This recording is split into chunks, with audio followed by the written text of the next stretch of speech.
Merhaba arkadaşlar.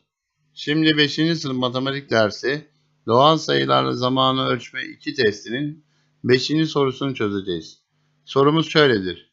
Bir ders saati 40 dakika, ders arası dinlenmeler 10 dakikadır.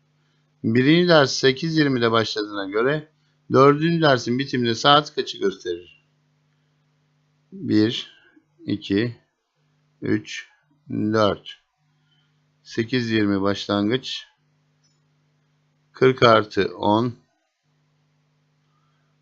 50, 50, 50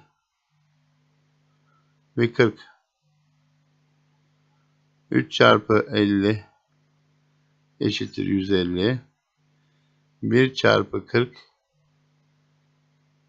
40. 150 artı 40 eşittir 190. 190 bölü 60. 3 kere 60 180. Kalan 10. 3 saat 10 dakika.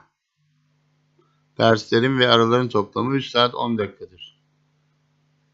8:20'de başladığına göre 3 saat 10 dakika toplarsak 30.